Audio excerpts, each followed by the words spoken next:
Yo, what is going on, my dudes? Welcome to another RuneScape news coverage video. For this video, we're going to be looking at several different tweets about various different things in the game that we can expect soon. So without any further ado, let's jump right into the video. Let's go.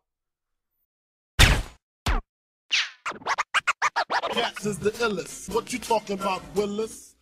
Alright guys, for the first tweet we have by Mod Edge about the summoning swapping, he says, I just broke 1,000 followers, thanks. As celebration in this milestone, here's another interface. Updated summoning swap interface, no need to scroll to the bottom, and corrected the interface skin. So Mod Edge, the JMod who has been making a lot of changes to the various different interfaces across the game, which I have talked about in many videos in the past, has aimed his sights at the summoning pouch and scroll swap interface. Which, by the way, I think is not only to uniform the different various types of interfaces, but to also make it much more user-friendly when mobile finally launches. That's just my personal speculation. You can let me know what you guys think about it. But the most notable change here is that you will no longer need to scroll through the different pouches to swap, seeing as it will automatically bring the pouches that you can swap to the top of the interface. So if you have various different pouches in your inventory or whatever, they will show up in the able to swap for shards section, which will make it far more easier to find, obviously.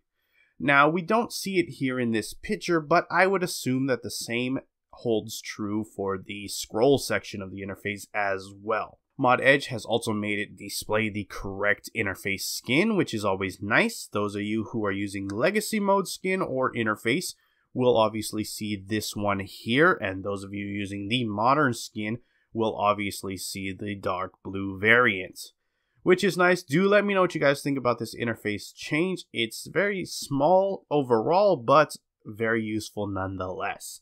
So I think it's a good idea, and looking forward to see that into the game. Next up, we have a tweet by Mod Gun Monkey regarding minigames.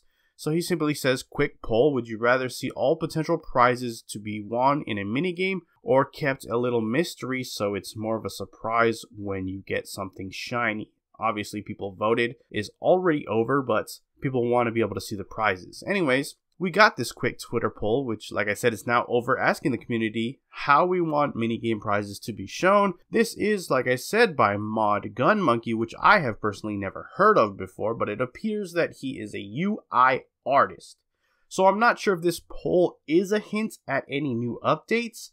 If so, it wouldn't be something that he would be actually developing, I wouldn't think personally, seeing as he is a UI artist. He will be able to make, for example, like the reward shop for the minigame if there is one, which is why he's probably asking about this. So who knows, this may end up being something, it may not. I'll be following this JMod and watching out for more. So if I get any new information, I'll definitely let you guys know on the channel here.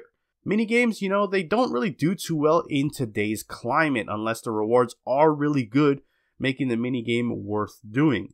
Which is probably why I think most of the community voted that they want to actually see the prizes in the reward shop. I feel like a mystery system would harm the minigame if people don't know what they're looking toward and have nothing to look forward to. They might not even bother with the minigame to begin with. So do let me know what you guys think about that. Do you think this might be a hint at something greater? Do you like minigames, or do you not really care about them at all? Wouldn't really be interested in it regardless? Let me know about it. Moving on, we have Mod Stu and his quest lists. He says, something I've been looking at in TAP is to sort by release date in the quest list. Would you use this? If so, would you prefer it in ascending order or descending order like seen on the wiki? So you can get a glimpse of it here with this image. You can see at least two categories here on the screen, both 2017 and 2018. Interestingly enough, every year it seems we get around 6 to 8 quests, which is something I generally tend to not notice over the course of each year. Pretty peculiar. Also, I've noticed here that last year was pretty lackluster. Although we did have 6 quests, 4 of them were coupled with Menafos, and all of them were pretty short.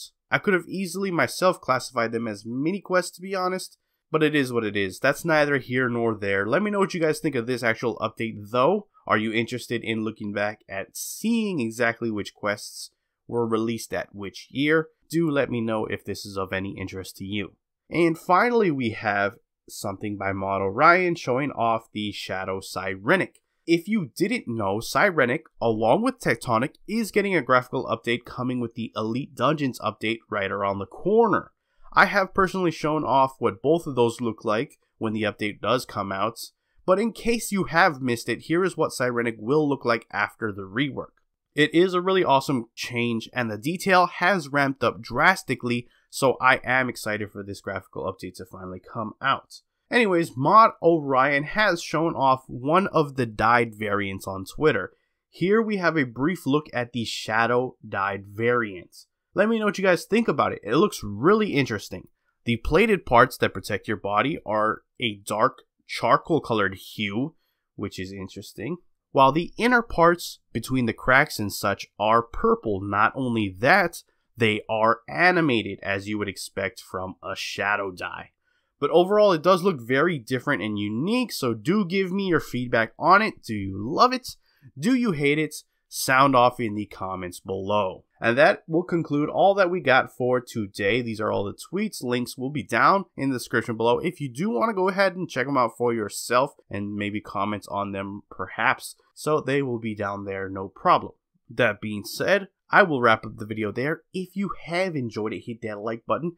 If you are not subscribed yet and you want to stay up to date on all things RuneScape related, then hit that subscribe button. Anyways, I appreciate you watching. I am out. Peace.